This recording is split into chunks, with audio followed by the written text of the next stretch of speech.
Is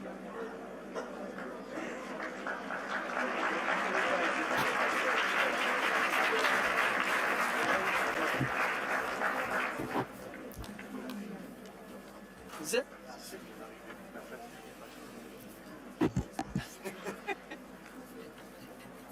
Yeah. Good afternoon, everybody. I'm Andrew Ross Sorkin, and it is a privilege for me to be here with everybody on this closing panel to try to make sense of what has been a remarkable week.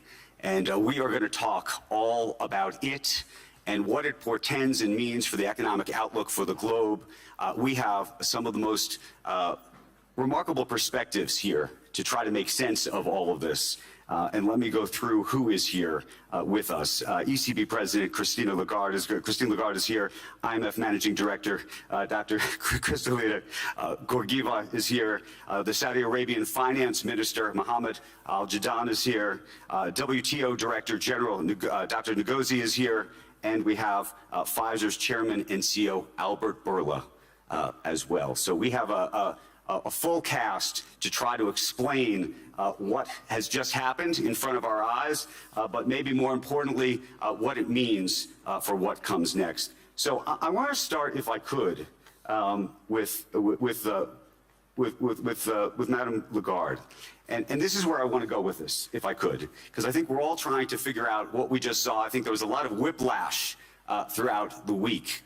And we heard a couple of different perspectives, one of which came from the Prime Minister of Canada, Mark Carney, who said, every day we're reminded that we live in an era of great power rivalry, that the rules-based order is fading, that the strong can do what they can and the weak must suffer what they must.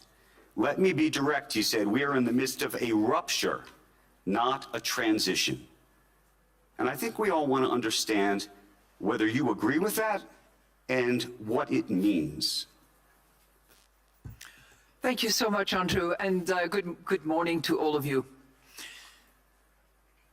I'm not exactly on the same page as Mark, and having 25 years of business background, I think that we policymakers are at a point where we have to look at Plan B or Plans B, but even with those Plans B, which have also been articulated by Ursula von der Leyen, I'm not sure that we should be talking about rupture. I think we should be talking about alternatives. We should be identifying much more so than we have probably in the past, the weaknesses, the sore points, the dependencies, the autonomy. But obviously, I take the view that from an economic and from a business point of view, we depend on each other. We have these very strong links and bind. Suppliers sometimes are in a position of strength. Demanders, if I look at supply and demands, have also a position of strength. And I think that all directions have to be explored. And my takeaway personally as a central bank president is that we have accountability to the truth. My economist often says, try to distinguish the signal from the noise. Well, I think we've had a lot of noise this week, and it's been a tremendously interesting and fascinating week from all perspectives. But our duty as central bankers, our duty as economists, is to distinguish the signals from the noise. And I would make one point, Andrew, if I may. We hear lots of numbers floating around. And I would just like to call your attention to the fact that numbers have to be defined, identified. When you hear, huge growth numbers, for instance, most of those numbers are nominal growth numbers. The real numbers are the real growth numbers. So when you hear 5% here, or 6%, or 7%, or 3%, in most instances, those are nominal numbers. You then have to take into account inflation and deflate those nominal numbers by the inflation. Then you get to the real numbers. This is one of the few things, I know it sounds a bit esoteric to the non-economist, but it's important to actually speak the truth. And that's one of my takeaway from here. We have to distinguish the signals from the noise. We have to be honest about the numbers that we use, and we rely on inflation expectations. We rely on the forecasts that are produced by our teams. We have to be honest when we publish, identify, communicate, and leverage on those numbers. There are lots of other issues that I could come to, but this is my takeaway at this point in time. I'm going to go to Kristalina, because one of the things I think we're all trying to understand is in a world of new allies or shifting allies, tariffs, and commentary like this, U.S. Commerce Secretary Howard Lutnick said, as I think we all heard, globalization has failed the West and the U.S. He said it's a failed policy. He says it's what the WEF has stood for, which is export offshore, far shore, find the cheapest labor in the world, and the world is a better place for it. But as a result of that thinking, it may be rewriting a lot of what those relationships look like, and also the economics behind the world order which we have known for so long. Well, there is no question that the world is changing. It has been changing for quite some time. There are two new features that we need to embrace. One is we are in a more shock-prone world. We get surprised by geopolitics, by technology, by climate, and we are not so accustomed to be in that kind of fast-changing environment. And two, we need to recognize that we are in a multipolar world. There are now regions in the world that have picked up. They have economic and geopolitical significance that they didn't have before. I can tell you from where I sit at the IMF, we embrace lovingly all our 191 members.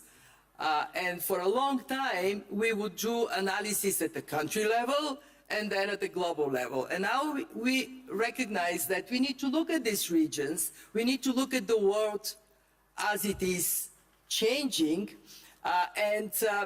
For example, the Gulf Cooperation Council is a place I visit frequently because of the economic and geopolitical role it has. ASEAN is a part of the world that has shown tremendous dynamism. So the point I want to make is that how many of you have watched the movie The Wizard of Oz? Raise your hand. Wizard of Oz? Very simple. We are not in Kansas anymore.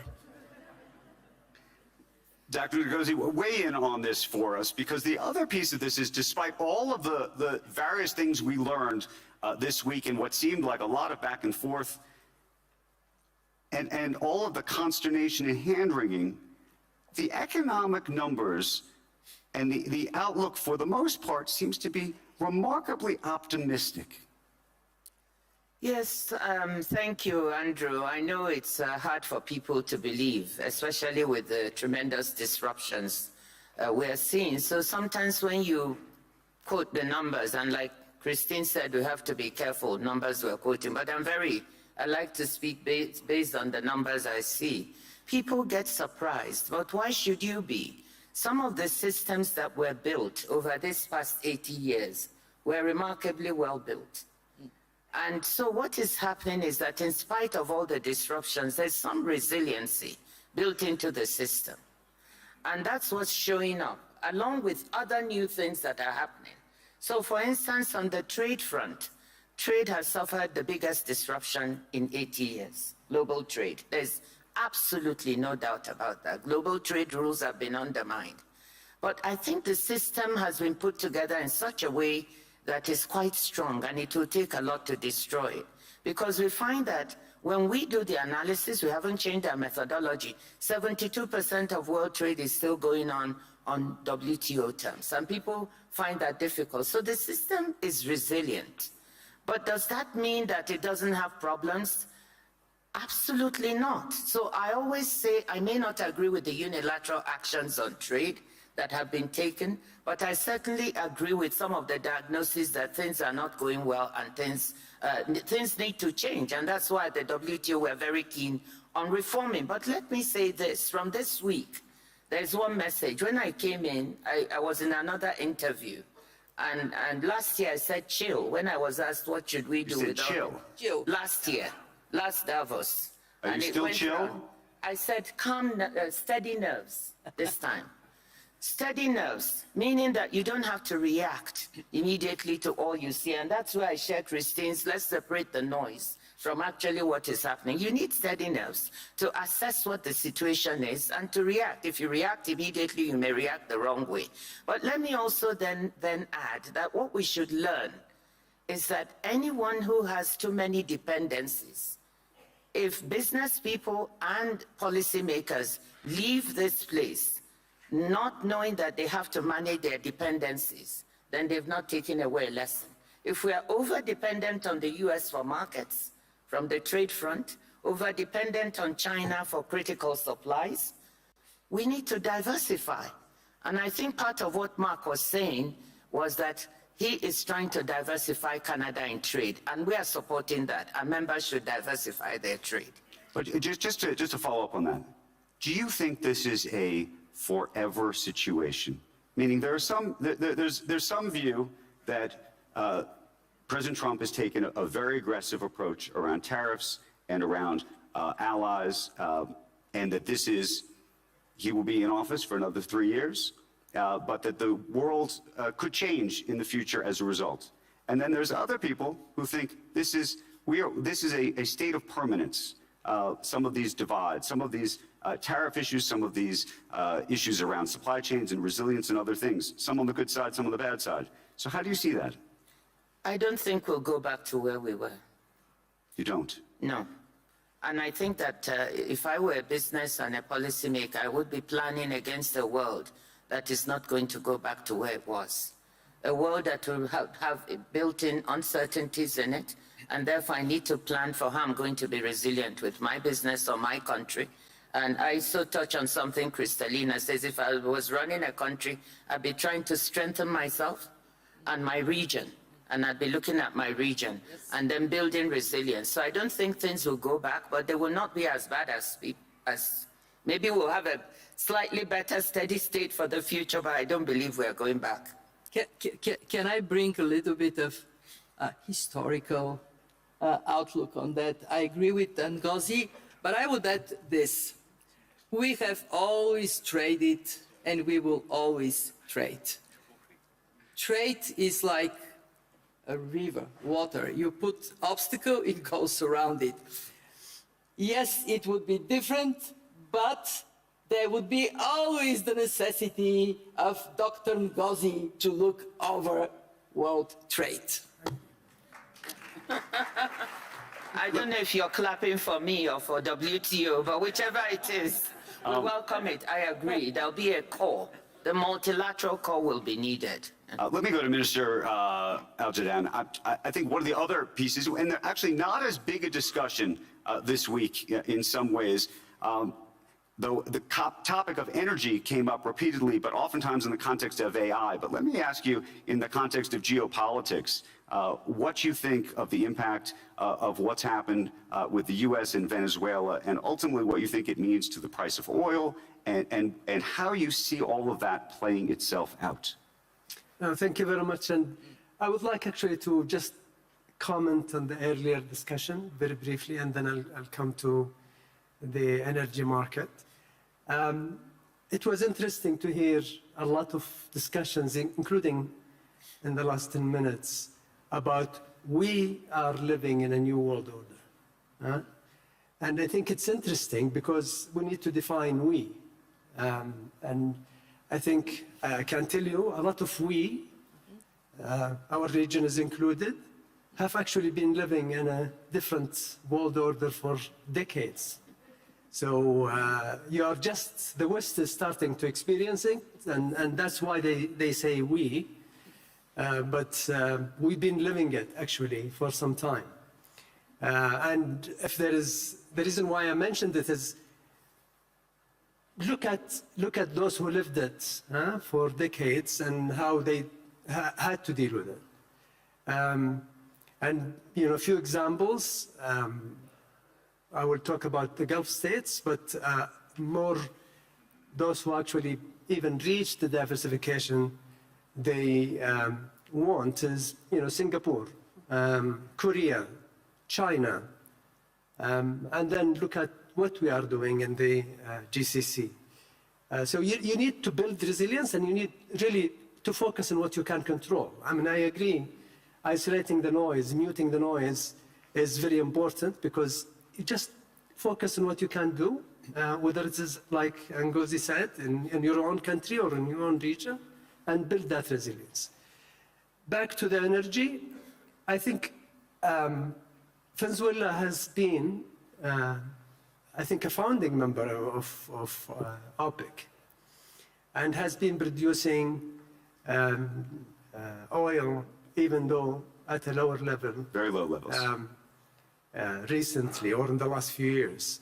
I'm not an expert in oil, but I can tell you generally, I don't think that you will see any serious impact in the oil market.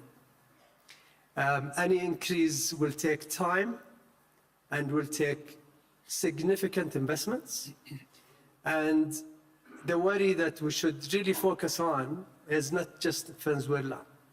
The worry is you need to make sure that your calculation of the energy demand and energy supply and the price levels at which investments will flow into the oil market will incentivize investors and not damage the world economy. So that fluctuation that we see, and I can tell you, every time there is a suppressed oil price is followed by a serious spike that hurts the global economy. And our role, so as OPEC Plus members, is to try and actually stabilize the market so that we avoid as much as possible, or at least mitigate, reduce this fluctuation. Albert Bourla, I want to understand the perspective of a multinational CEO in this moment, and what you saw happening this week, the conversations that you had with people throughout the week. I'm curious how your job in so many ways has fundamentally shifted. First, I want to make a comment on if the world will be the same in 3 years or 5 years. And clearly the world will not be the same as it was, but also is not going to be the same as it is. I think after 3 years, we'll come to something that it is different. In several aspects, will be better. I hope that Europe, for example, will be a more dynamic Europe, a more self-sufficient Europe, which is good. I think China will emerge much faster. And I think that some will be worse than before. But that's always the case with the way that Which the global part, just so economy... we know? You said the good part, and then you said, what's the bad part? I think the mistrust that have been developed among nations. I think the fact that the water has to go around multiple obstacles rather than was flowing in a very open space, will be the challenges that we have to face. Let me ask you a different question. One of the things that happened earlier this week is President Trump, when he spoke to us, talked about drug prices. In fact, he spoke about these conversations he was having with President Macron about trying to press France to pay more for drugs and to pay and to press other countries in Europe to pay more as a way for U.S. citizens to pay less. How do you see that playing out? What are the conversations that you're having behind the scenes on that very issue? Yeah. Health is always in the epicenter of the political debate, so affects a lot politics and geopolitics, right? So it's not a surprise to me. And drug pricing, it is the name of the discussion today. Tomorrow, looks like in the US, the name of the discussion, it is insurance, right? So it is always there. Coming to your first question, how that changes my role as CEO, clearly a lot. I spend way more time in Washington, I spend way more time in Paris, in Germany, trying to discuss. And it's not always easy, but it is way better if you engage into these discussions, because the results are much, much better. On the issue of drug prices themselves, though, if we were all sitting on this stage 5 years from now, do you believe that European countries are going to pay double, triple what they pay today, and that U.S. Customers are going to be paying 50% or more less than they're paying today? In Europe, I have seen a tremendous shift towards understanding that they need to build innovation in Europe and they need to pay more for it. I've never seen it before. That will affect the drug prices. I will give you an example. The UK signed a deal with the US government that they will raise the commitment to spend from 0.28% of GDP in innovative medicines to 0.6% of GDP to innovative medicines, which is very close to the US level, within 10 years, so in a transition period, with some commitments and milestones for the next 2 years. I think that's very positive. I had discussions myself with President Macron. I had discussions with other European politicians, and they are extremely interested in not missing the train in the biomedical innovation that is booming, that used to be dominated by the US, with 35% of global clinical trials being in the US, but China is closing the gap. Already 30% of global studies are happening from Chinese companies, up from 5%. And when they see the European numbers, 12% of global studies are happening in Europe, compared to 22 10 years back. So this is an area that clearly will boom health. And why? Because demographics are demanding it. People are living more. People are aging. The need for medical innovation is huge. So the demand will be very big, but also the offer will be such that we have never seen before, because advancements in biology, but more importantly, AI and advancements in technology will allow us to bring medicines that we didn't even dream before. So the question is, who will deliver this innovation? And clearly right now, US and China, with China probably surpassing US in 1 or 2 years, are the two players. And Europe, all the European leaders, they see that and they want to be part of it. And they understand that they need to pay for innovation so that they can develop a biotech ecosystem in the region. Madam Lagarde. Yeah, I'd love to echo what Albert said, because I think we have heard quite a lot of European bashing in the last few days. But if anything, it has been good. And we should say thank you to the bashers, because I think it has given us a complete realization of the fact that we have to be more focused, we have to work on those plans B that I was talking about, and we have to focus on innovation, improvement of productivity, and the rest of it. Point number one. Point number two, we are dependent on each other. If you look at AI, which has been much talked about in the last few days, AI is capital intensive, energy intensive, data intensive. And it prospers if there is plenty of all that. If we do not work cooperatively, if we do not define the new rules of the game, there will be less data available to process, there will be less capital flowing back and forth and here and there. And that is not conducive to the prosperity of a sector which is currently leading the game and which is very promising in terms of productivity. So we are in a bind, let's face it. And distinguishing the signal from the noise, I think, is critically important in that respect. The business community understands that. Third and last point. You ask whether there was a complete dissociation. No. I personally, and this might be my emotional side, sorry about that, we women tend to be emotional. I think we have to think of the people.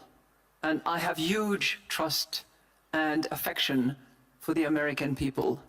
And I know that at the end of the day, the deeply rooted values will prevail. That is my hope, and that is my very, very strong belief. Added to which, and that is something that applies to all of us, we have to be careful about the distribution of wealth, and we have to be careful about the disparity that is getting deeper and bigger. If we don't pay attention to that, we are heading for real trouble. Yeah. Can I? Andrew, the disparity both within countries and across countries. When we talk about prosperity, we also have to be mindful that there are countries in the world where conditions are bad and worsening. We just presented our global economic outlook. We upgraded the United States, the Eurozone, China, India, but we have also seen countries that are either affected by conflicts or have really terrible macro conditions getting worse off. And the point I want to bring to all of our attention here is now we have artificial intelligence that is going to put on steroids transformation, and it would also put this risk of the accordion of opportunities opening in favor of some, but not of others. And if I miss one thing during this week that we have here, is that, well, now I miss two things. One thing I miss is now all of a sudden 3.3% looks like a very good growth. What happened? We used to say that growth is not enough. And now I hear in many conversations, you know what? The IMF upgraded growth projections from 3.1 to 3.3. What a beautiful story. Beautiful, but not enough. So one thing I want to appeal to all of us, do not fall into complacency. Growth is not strong enough. And because it is not strong enough, the debt that is hanging on our necks, that is reaching 100% of GDP, is going to be very heavy burden. So yes, more attention to growth. Yes, more attention to those that are falling off the wagon, and we are kind of losing sight of them. How much, Dr. Ngozi, go ahead. Yeah, no, I just wanted to comment on this issue of the boom in innovation in medicine and pharmaceuticals and biologics, and how everyone is positioning from China to the US to the EU where it's happening. And just say as we do it, it's because of Christine's inequality comment. We shouldn't forget the rest of the world, because we have also a demographic problem in those parts of the world where the innovation and the boom is happening. And whilst we focus on maybe the drugs that are needed in those areas, if we neglect the rest of the world, we don't know what's going to happen there. That could also stand up and bite us. That's the first point I want to make. So I think if I can add something. It's not only important what you say, because that will reduce, will bring unity to the world, yeah. But it is also very important because it is the right thing to do. But secondly, remember also that these are the future markets. So Africa will be 2.5 billion people, 800 million of them will be middle class by 2050, and 1 in 4 Africans will be, 25% of the world's labor force. So they are also the markets of the future. So for those two reasons, emerging markets and poorer countries or poorer parts of the world now, the markets of the future. So as you develop, just Albert, just to remind you, you also need to bear in mind that they're your markets. You have reminded me many times in our lives, so I will never forget. Let me ask you, the panel, a question about innovation, and in particular, we talk about the growth and where growth is going to come from, and I think we will all agree that it seems like a lot of the growth is concentrated coming from artificial intelligence. And do we think that that is okay? Is it too concentrated? But potentially, maybe even more importantly, Elon Musk, who was here yesterday, talks about this, great age of abundance. That in great success with AI, we are going to live in this new era. And I think, Christine Lagarde talked about inequality, and I think one of the questions is, where do the profits of the AI boom ultimately accrue, and what does society ultimately look like on the other side? Who wants to take that? Can I start? I think it's, to start with, I think first, in the immediate, 2-3 years, I think we need to be careful not to overestimate what's the impact of AI. AI is absolutely important, but for 26, 27, 28, I think we need to make sure that we don't overestimate what the impact of AI. Second is we need to avoid underestimating the risks that the AI is going to bring. And I think Christine covered it in terms of the divergence of where the wealth is going to go. And third, we need to absolutely be careful with all the noise that we are hearing, including from AI, that we have a very serious debt issue, both in the public and private, that could actually, with all the noise that we are hearing in this week and beyond, can actually surprise us, just like the inflation in 22. So we need to be very careful, while we need to ensure that the AI is diffused and the benefits goes to as much people, as much small and medium enterprises as possible. We need to be watchful. I'll stop there. Yeah, I'm happy to pick it up. So I made my point about distribution of wealth and revenue. But I take away from this week two things on AI, and I've learned it from the AI proponents themselves, some of them geniuses in many areas. Two things that some of them say. Number one, is it going to be open source or not? And that's a really important discussion that they will be having, that maybe policymakers will engage in as well. Think about internet. Is it a common good? Has it been a common good? How is it governed? I think on AI, there is an element of that discussion that needs to be had. The second one is, how is it, I know I'm a European, so how is it regulated? I heard it from them, not me. They themselves are saying, let us watch out. From a general public good point of view, how much do we need? Do we want to facilitate this terrible path that we have observed with the use of social media? With young kids prey to horrible behaviors, for instance. Yep. So I think on those two accounts, the AI experts and actors are saying, we must have that discussion and we must understand how we use AI so that we don't jeopardize social fabrics, the youth, Right. the kids who are coming. Can I just follow up on one thing real quick? I apologize, just because the minister made a comment about debt, and I know we're going off topic for a moment because we were on AI, but I'm curious, given what you do for a living, Madam Lagarde, what you think about, and there's obviously corporate debt, but I think you're referring to sovereign debt. Both. Both. And how much in this moment, I've always argued that debt is the match that lights the fire of any potential crisis in the future. And when you look at the debt that's in the system today, where you see the risk? First observation, AI is currently, the AI developments are not predominantly financed by debt at the moment.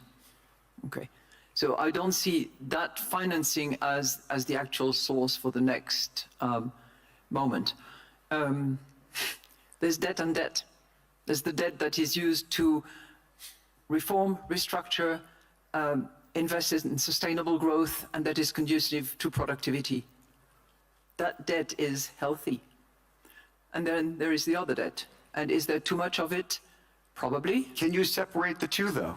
Well, it needs policymakers to be, very attentive to what they do. The IMF is scrutinizing the kind of debt that is being incurred by sovereigns. I don't think that at the moment, the corporate sector in the advanced economies is so heavily burdened with debt. I think we're more talking about the sovereign debt.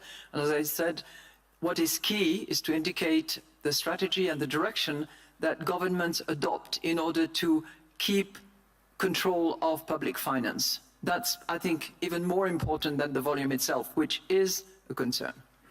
I mean, it is a very simple story. Debt has gone up, reaching 100% of GDP, sovereign debt, and growth is not strong enough. So we have a problem. I want to go back to the AI. We are researching what is actually happening in labor markets. And there are three important observations. Number one, massive transformation of demand for skills. We expect over the next years in advanced economies, 60% of jobs to be affected by AI, either enhanced or eliminated or transformed, 40% globally. This is like a tsunami hitting the labor market. Number two, we looked at the micro level, what is happening with jobs. And we see that in advanced economies, 1 in 10 jobs is already enhanced, and the people in these jobs are paid better. When they're paid better, they spend more money in the local economy, they spend more money in restaurants, here, there. Demand for low-skilled jobs goes up, and actually total employment seems to slightly increase because of it. But there are 2 very serious problems. The first one is that tasks that are eliminated are usually what entry-level jobs present. So young people searching for jobs find it harder to get to a good placement. And the two I'm very worried about, who is getting squeezed? The jobs that are not touched. They're kind of the same. They're paying now less. So middle class inevitably is going to be affected. And the third observation I would make, that is my biggest worry, and actually we heard people talking about it, Christine talked about it, where are the guardrails? This is moving so fast, and yet we don't know how to make it safe. We don't know how to make it inclusive. And if there, again, I'm talking about my regrets of things we haven't discussed much here, we missed an opportunity to talk about that more. So my appeal is, wake up. AI is for real, and it is transforming our world faster than we are getting a handle. Let me just ask one follow-up to that, which is, I think there's a lot of people talking about this issue, and maybe we should be talking more about it, but the question is, what do you do about it? We can identify the problem, and I think we've all spotted this. We see this train coming down the track, and I think we all don't know, when the train will arrive. Yes. But it's going to arrive. And so what are we supposed to, we can talk all about it, but what are we supposed to do in advance of it? Christine gave you the solution, put the Europeans in charge, they'll fix it. Now, isn't this where we now need to think about global cooperation? I know everybody thinks multilateralism is dead and we're all on our own. But there are certain problems we just cannot solve in this world alone. And no one country or even one region can be responsible for regulating or putting the guardrails on AI.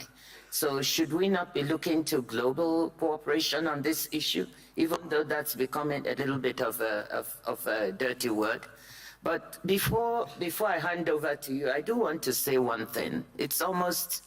I'm almost afraid to say it. From the trade perspective, the work we've done shows that AI could be very beneficial. Yes. For Why trade. are you afraid to say it? Because of the issues that we're talking about the governance. It's not all a positive, even in our work. But we find that for trade, the story is a very good one. In 2 ways, AI will help reduce trade costs tremendously, the logistics of trade, and it helps increase productivity. We also find that AI is changing the nature of goods traded. Merchandise is becoming, has a lot of services incorporated in it. So it's quite exciting when you look at the landscape of AI from the trade front. However, so we have some work we did, AI would increase trade by 40% by 2040, but only if adoption of AI is relatively equal. If it is not, we're going to create more inequalities, and that's where Christine's point is also valid. Albert Bourla, I want to go to you on this actual topic for 2 reasons. One is AI is going to transform healthcare in a major way. I think there's so many advancements already happening, and I think there's a lot of excitement. I was talking to a scientist yesterday who was also, though, saying, and this is a very senior scientist, does remarkable work, who's historically hired lots and lots of junior people. And he was saying, I may not have to do that in the future. And it's actually going to be a very interesting question for his lab in terms of how he allocates resources. And I'm curious, as somebody who hires people in this business, what you think that does to the landscape. I think productivity will improve across all sectors. I don't think that there is any sector that will see so bad transformation as health, because you will see not only the general and administrative part of the business, but more importantly in drug discovery. And AI is an extremely powerful tool in the hands of good people, will create greatness. In the hands of bad people, could create evil. I am a true believer that the benefits clearly will outpace the challenges and the risks. We do need regulations to do that. Are you asking me if in our labs maybe we could do the job with less scientists? Probably, but also I can see that the main direction that we are taking, it is not how to reduce our investments in the area, so how can do the same with less, but how can we do much more with the same, which is a very different way of seeing it. We have we have central bankers here, we have ministers here thinking about economics around the world. How do you think what you do for a living and actually what's happening in the pharmaceutical space and the connection with AI is going to change our economies? Tremendously. I think health, first of all, it is the largest sector of GDP contributor. It is 10% globally, 18% in the US. Compare it with real estate, which is 12% in the US. Compare it with defense, which is, I think, 4% in the US. So it's tremendous. So by itself, health and the economic activity around it will create significant impact on of global growth. But more importantly, health helps all other sectors to be more productive. That's the big benefit of health. And that's why I spoke about the demographic challenges, that particularly in an aging population, the need to have productive workforce that probably will start working more and more, I mean, older and older, I think it is extremely important. We're going to run out of time, but I have one really final, maybe large philosophical question for this group. And it relates to, I think, something that we have seen play out this week. And it's something, it's a word that's come up a whole bunch of times on this panel, and it's the word about trust. And I think one of the very interesting things that's happened this week is there has been a real debate between the idea of what's long been really the underlying conversation at Davos, which is about creating trust, about creating relationships, about creating loyalty. And on the other side, a view that I think has been espoused here this week, and I think you've seen playing out, that actually maybe all of this has been a veneer.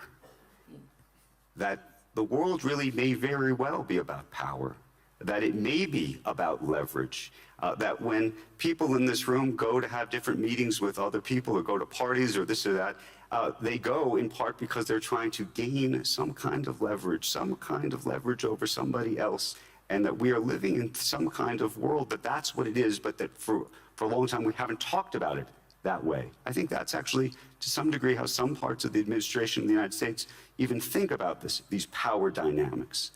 And I'm curious, sort of, if you could just, from a philosophical perspective, speak to this very issue, because I think underneath all of it, that's what this is about.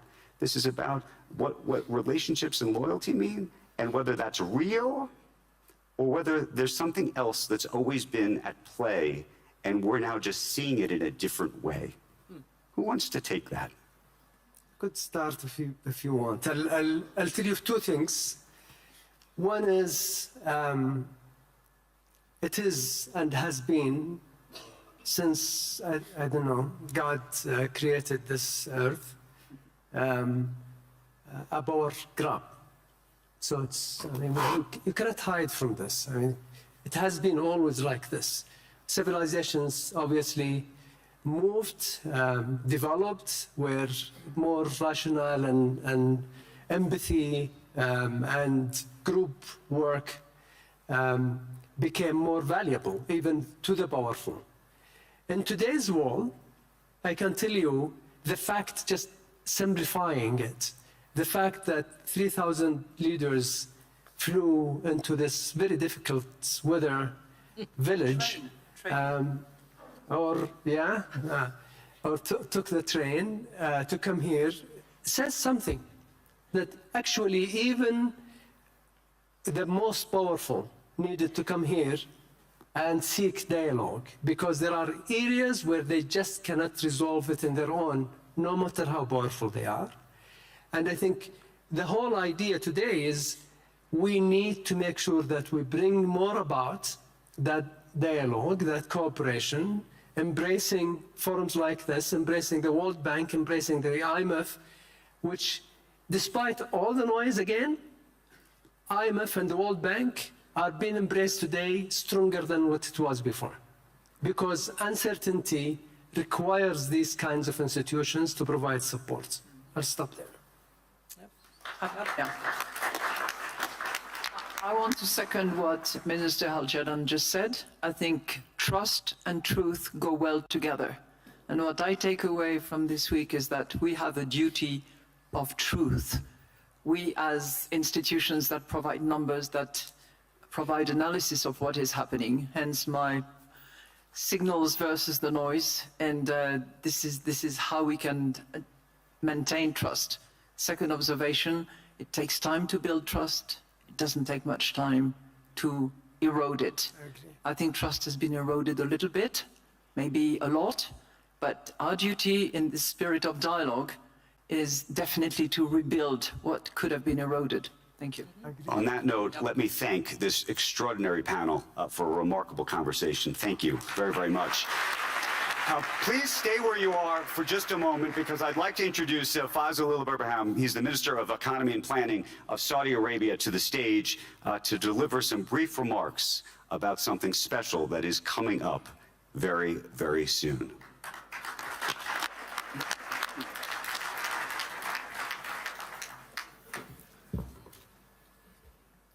Ladies and gentlemen, Assalamu alaikum wa rahmatullahi wa barakatuh.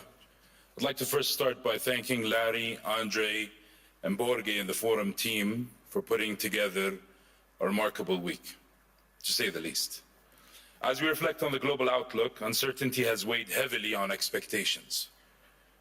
Expectations about growth, inflation, debt, trade, investment, and of course, geopolitical risk.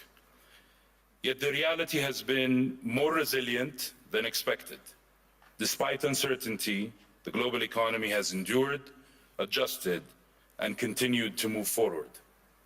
But what is clear, and perhaps clearer this year than ever before, is what has surfaced as we have tried, often repeatedly, to tackle these challenges. Pragmatism has become scarce. Trust has become increasingly transactional. Collaboration is narrowing and, in fact, sometimes losing momentum. And too often voices speak, but fewer are truly heard. And if we think about it, if we think about stability, stability can't be quickly built, and it can't be bought. Stability needs to be founded, nurtured, protected, reinforced, and guided. Stability is non-negotiable. When trust and collaboration are genuine, they compound over time, reinforcing one another so that progress holds when circumstances change. This is where the focus must shift. Like our colleague said, not towards the status quo, but towards the ingredients that make collaboration actually count. Being pragmatic and thinking long-term, with the discipline to follow through beyond intent and ambition, and the persistence to remain engaged even when views diverge, especially when views diverge. No single convening, no matter how well-intentioned, will resolve every global challenge. But each time there's an opportunity for all of us to be resolute and deeply invested, and for us to build a culture that allows cooperation to function in the first place. A culture that nurtures strength and progress and unlocks the potential of the global economy in all its diversity. Every country, every region, and every economy. To stand shoulder to shoulder and confront complexity, work through it, rather than force or accept artificial convergence or watered down consensus. When confronted with uncertainty, our late founding king, King Abdulaziz, once said, "Al-Quwwa al-Quwwa la barakallah bil-dha'f," which captured a simple yet powerful idea. Facing challenges requires strength and confidence to move forward, especially when conditions are difficult. For there is no virtue in weakness. We cannot sit idle and wait for decisive moments. We cannot keep talking about multiple futures. What future do we want to see? And what are we going to do to get there, seriously and repetitively?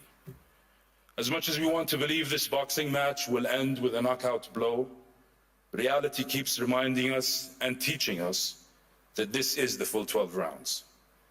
And it is in this spirit that I'm honored to extend an invitation to you to join us in Jeddah, Saudi Arabia, for the World Economic Forum Global Collaboration and Growth Meeting this April, under the patronage of His Royal Highness, Crown Prince and Prime Minister Mohammed bin Salman.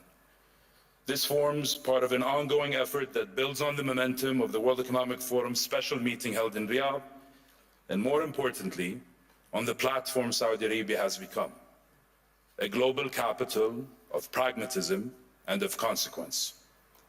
At a time when the global economy is confronting long-standing structural challenges, this effort helps move cooperation from intent to outcome by setting clear expectations, anchoring responsibilities, and ultimately making dialogue count. See you all in Jeddah. Thank you very much. Thank you, Minister.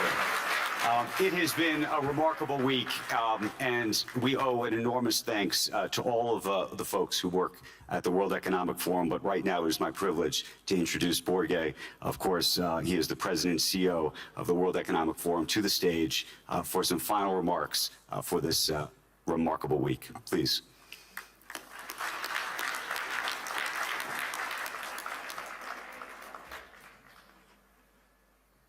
Thank you, Andrew Sorkin. Thank you to this great panel.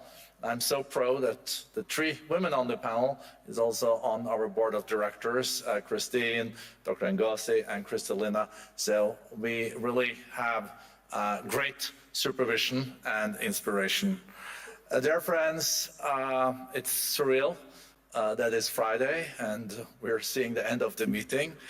I thank you all for participating in this annual meeting very actively. And a special thank you to our two co-chairs, Andrea Hoffman and Larry Fink, for exceptional cooperation. And I tell you, they have really worked tirelessly and very committed to make this annual meeting happen, and also to the real mission of the World Economic Forum. And of course, as Andrew already mentioned, I send like a monumental thank you to my all colleagues at the World Economic Forum that we pulled off this meeting. I'm so proud. Thank you.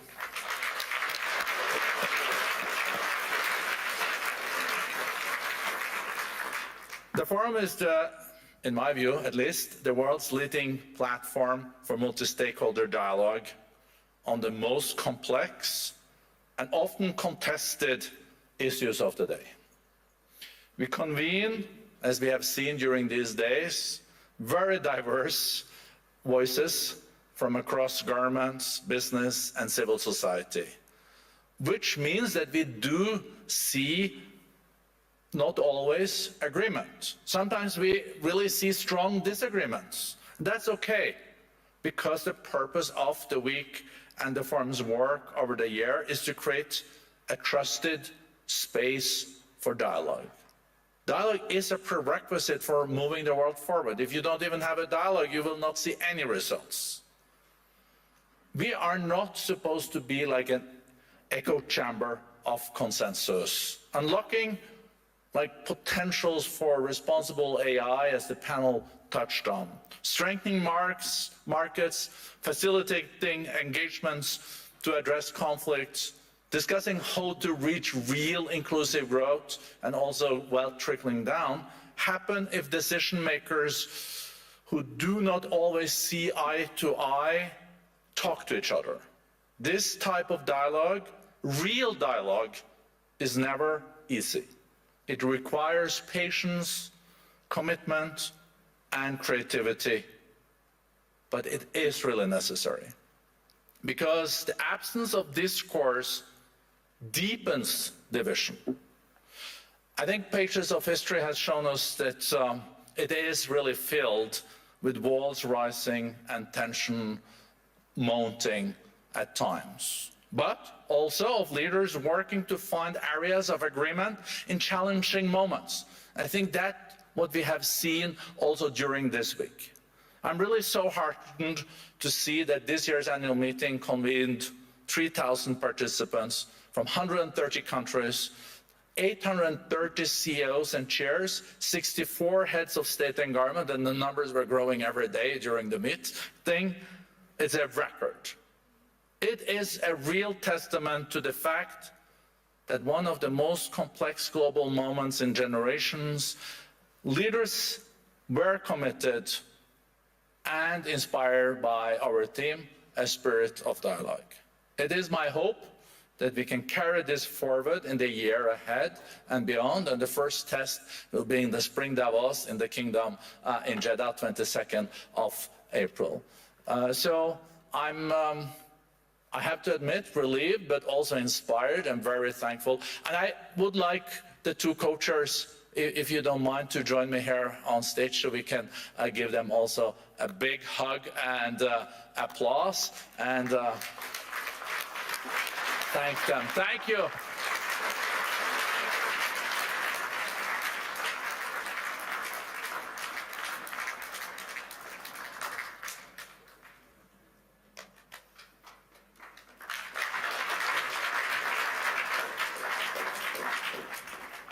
So a very special moment, as you can see, closing the first meeting where I was acting as a co-chair. Spirit of dialogue, indeed, but I'm going to do a little sort of change. I'm going to separate you into two. On one side, there's our members, and thank you for coming. I think you've heard me saying that a couple of times during the week. Without you, we are nothing. So we really count on you to come and say, I mean, I talk for those who are still here, of course, because quite a number of you have left. But thank you very much for doing this. And then the staff. I mean, to pull out something, to pull off, something like we just experienced, where the spirit of dialogues and the 5 strategic priorities we're taking out into such a sophisticated outcome needs an enormous amount of energy. And this is a human quality that I really found in everybody in the staff. So please, join me in clapping for them. They have done a fantastic job.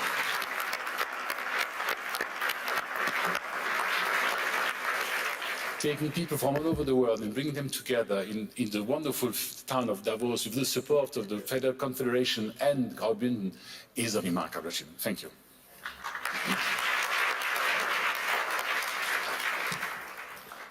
I would just say thank you to all of you, but more importantly, the big thanks is to the 1,000 members of the World Economic Forum who made this all happen.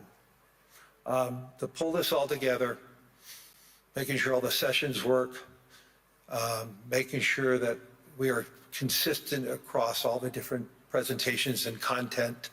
Even we had better music this year, we had better food this year. We did not have better traffic, that's something we have to work on.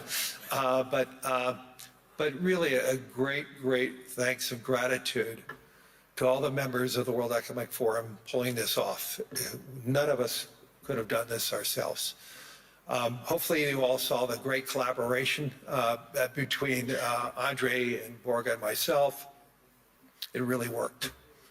And lastly, I just want to, because I thought it was so profound, I want to end this forum with a quote that Elon Musk said in closing yesterday's session, that it's better to be an optimist and wrong than be a pessimist who's right. So on that note, enjoy, see ya.